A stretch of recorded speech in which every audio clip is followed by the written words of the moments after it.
Hola y bienvenidos a esta explicación. Hoy vamos a desentrañar un debate académico que, sinceramente, es tan complejo como fascinante.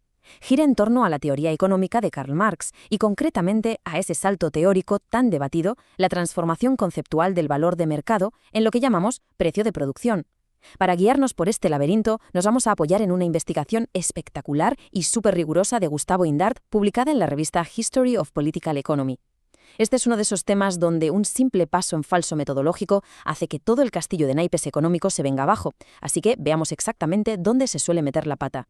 ¿Evolucionaron los precios de producción, históricamente hablando, a partir de los valores de mercado? Bueno, aquí es donde muchísima gente tropieza. Existe este error de concepto, una idea muy extendida de que el análisis original describía una especie de línea temporal cronológica, como si hubiera existido una época en el pasado donde todos los bienes se intercambiaban estrictamente según su valor de mercado y, siglos después, eso evolucionó material y físicamente hasta nuestro sistema actual de precios. Pero claro, intentar leer un análisis analítico puramente metodológico como si fuera un libro de historia universal nos lleva a conclusiones totalmente equivocadas. Para desmontar este mito paso a paso, esta será nuestra hoja de ruta. Primero veremos el mito histórico, luego pasaremos a la lógica dialéctica, los dos ámbitos de competencia, el trabajo y la necesidad social, la diferencia clave entre producir y realizar excedente, y terminaremos repensando a Marx a la luz de todo esto. Vamos allá con la primera sección. El mito histórico. Cronología frente a concepto. A ver, la raíz de todo este embrollo está en una confusión monumental de métodos. Por un lado, la interpretación histórica asume, erróneamente, que durante esta transformación teórica de valores a precios ocurren transferencias físicas de capital de un sector a otro. Es como imaginar que las fábricas reales están cambiando sus niveles de producción con el paso del tiempo. Pero por otro lado, tenemos el método lógico-analítico, que es el que de verdad se utilizaba en los textos originales. Este método asume que el modelo se construye mediante capas conceptuales en la mente del economista, sin que cambie absolutamente nada físico en las fábricas o en el mundo real que estamos modelando. Claro, cuando los lectores encuentran en los textos originales frases sobre etapas más bajas, es normal que haya confusión. Se asume directamente que se está describiendo una evolución histórica desde las sociedades precapitalistas. Y ojo, por supuesto que hubo cambios históricos entre la Edad Media y el capitalismo industrial, eso es indudable. Pero la transición del valor de mercado al precio de producción dentro de este marco analítico en concreto es un ejercicio puramente lógico para entender cómo funciona el sistema por dentro. Tratar estos pasos metodológicos como si fueran eventos históricos secuenciales arruina por completo la teoría económica. Pasemos a la segunda sección. Lógica dialéctica, ascendiendo hacia lo concreto. La pieza clave aquí es entender qué significa exactamente lo concreto en el pensamiento. Si lo pensáis desde la lógica formal clásica, solemos creer que lo abstracto es lo general y lo concreto es el detalle particular. Pues bien, la dialéctica le da la vuelta por completo a esto. Para este enfoque analítico, la abstracción no es una versión simplona o vacía de la realidad, es la esencia fundamental, el punto cero desde el que tienes que arrancar. El objetivo final, llegar a ese concreto en el pensamiento, es decir, conseguir reconstruir en tu cabeza toda esa complejidad caótica del mundo real, sumando variables una a una hasta tener un mapa teórico completo y funcional. Para que nos entendamos, este método es como ir subiendo por una escalera mental, un paso tras otro. El primer escalón es fijar el concepto más simple y absoluto de valor. A partir de ahí, el reloj de la historia no avanza, para nada. Simplemente subimos al siguiente escalón metiendo en la ecuación nuevos detalles o mediaciones, como por ejemplo el impacto de la competencia. Así vamos ascendiendo peldaño a peldaño por la teoría hasta llegar al paso 3, esa imagen hipercompleja que es un espejo de la realidad. Lo importantísimo aquí es recordar que mientras subimos, la realidad física no se mueve ni un milímetro. Solo estamos ajustando la lente de nuestro microscopio para ver con mayor resolución. Y esto nos conecta con la sección 3. Los dos ámbitos de competencia, intrasectorial frente a intersectorial. Fijaos qué interesante es cómo el método nos exige dividir la competencia capitalista en dos ligas completamente distintas que no se deben cruzar jamás. Por un lado está la liga pequeña, la competencia intrasectorial. Esto pasa única y exclusivamente dentro de un solo sector. Imaginad a varias empresas de una misma industria dándose codazos.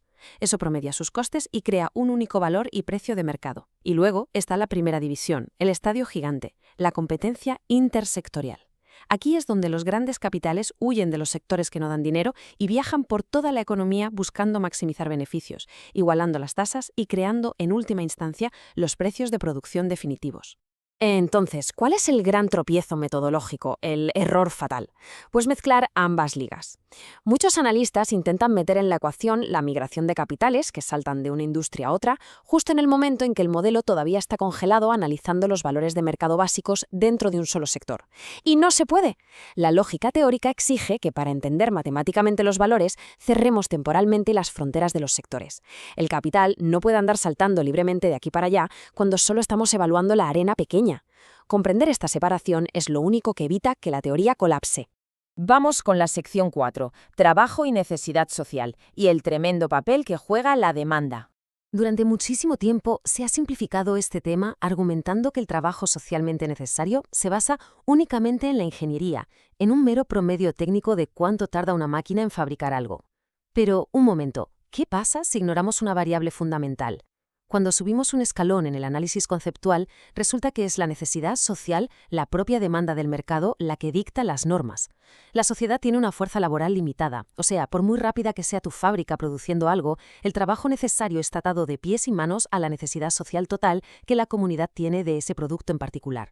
Para aterrizar esto un poco, pensemos en el contraste brutal entre dos sectores. En la industria manufacturera tradicional, como las fábricas, el valor de mercado suele cuadrar de forma bastante natural con ese trabajo técnico medio invertido. Sin embargo, si nos vamos a sectores vinculados a la naturaleza, como la agricultura o la minería, la cosa cambia. Hay tierra limitada y una demanda humana inflexible porque al final del día todos tenemos que comer. Así que el mercado se ve obligado a reconocer un valor económico muchísimo más alto que la simple media técnica. El precio lo marcan literalmente las peores parcelas de tierra que, nos guste o no, tenemos que explotar para satisfacer a toda la población.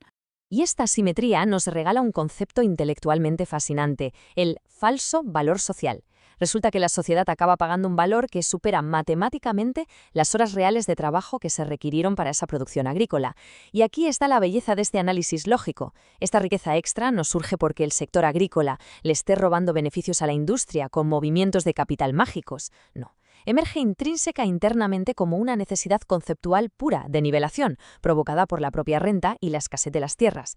Llegamos a la sección 5. Producir frente a realizar excedente, o como a mí me gusta llamarlo, la fábrica y el escaparate. Aquí tenemos una de las dicotomías más importantes de toda esta teoría. El excedente, o plusvalía, que se produce, no es en absoluto lo mismo que el excedente que se realiza. Pensadlo como la diferencia entre la parte de atrás de la fábrica y el escaparate de la tienda. El excedente se produce de manera cerrada y matemática pura dentro de la fábrica, por la estructura misma del sistema. Pero ojo, ese beneficio potencial, latente, solo se realiza y se convierte en dinero contante y sonante cuando llega al escaparate, durante la caótica esfera de circulación y la competencia comercial diaria. Y fíjate cómo la teoría da en el clavo con la psicología del inversor. El capitalista, metido de lleno en el estrés y las estrategias de venta, sufre una especie de ilusión óptica. Llega a convencerse profundamente de que es su habilidad en las ventas, su fiereza compitiendo, la que está creando mágicamente el beneficio de la nada. Confunde por completo el hecho de cobrar el dinero en el punto de venta con la verdadera generación teórica de ese valor, que en realidad sucedió horas antes, en la oscuridad de la cadena de montaje.